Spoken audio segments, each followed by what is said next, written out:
There's an opportunity for you right here and now to change your world. And it starts with facing a harsh reality. Our country has a problem.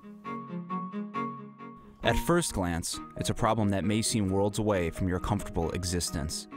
In reality, it is directly tied to the success and well-being of your family, friends, and community.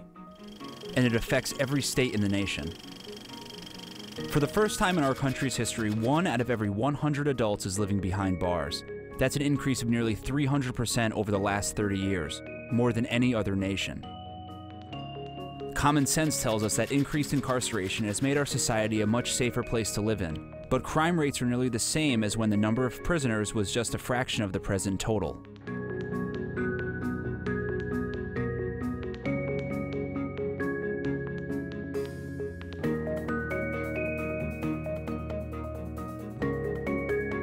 Few would argue the need to lock up violent criminals who repeatedly endanger our communities.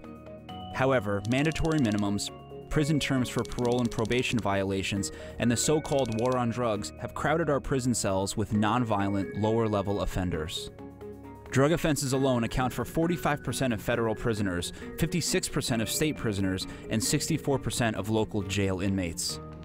As the number of prison beds has multiplied, so has the cost of maintaining them. Between 1987 and 2007, state corrections expenditures rose from $33 billion to nearly $73 billion. That's 121%. When compared to a 21% increase for higher education, the magnitude of this crisis is laid bare, forcing a stark reckoning of the ways that flawed policies have weakened our communities.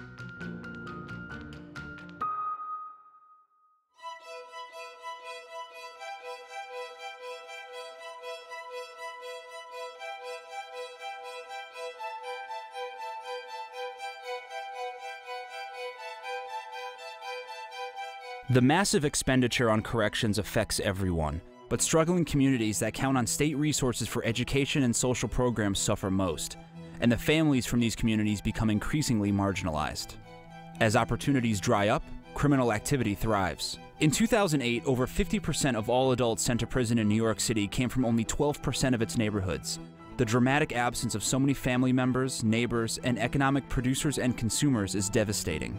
At the same time that nearly $500 million in state and city funding for schools was cut, nearly $500 million was spent to incarcerate residents of those very communities most likely to be hit hardest by education cuts.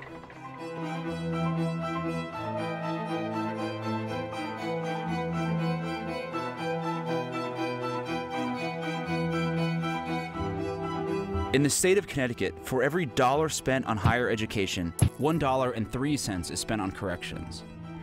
In addition, the school achievement gap between students from the wealthiest and poorest communities is the widest in the nation. A high school dropout has a greater chance of being incarcerated, as much as 75% greater. Despite the best efforts of family, friends, and teachers, that person may resort to alternative means of survival, continuing the costly cycle of crime and incarceration, and affecting the safety of everyone.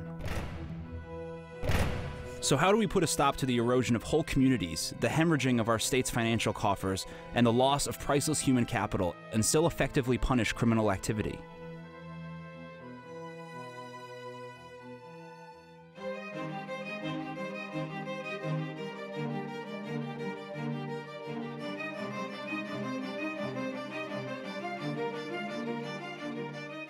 One answer lies in community-based corrections.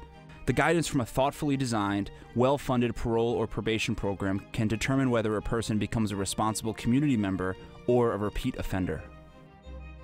But the average parole officer now has 60 offenders to manage. The average probation officer has 100.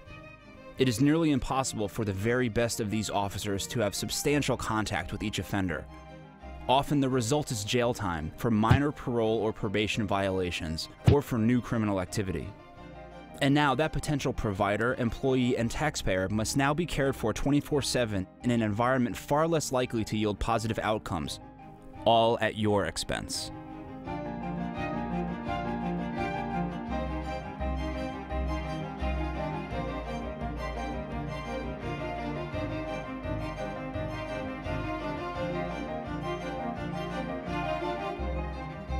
But you have an opportunity. At this time, many states are making the courageous decision to employ more just, intelligent, and sustainable measures for corrections. Steps have been taken to identify those for whom drug treatment, mental health services, job training, and education are vastly more effective than incarceration. For those who have served their time, strong reentry programs work to return ex-offenders into society with a stable footing from which to reinvent their lives. But for this to happen, private citizens, civil servants, business owners, faith organizations, everyone must be on board. The alternative is a prison population that continues to grow to the detriment of our nation, unless you act.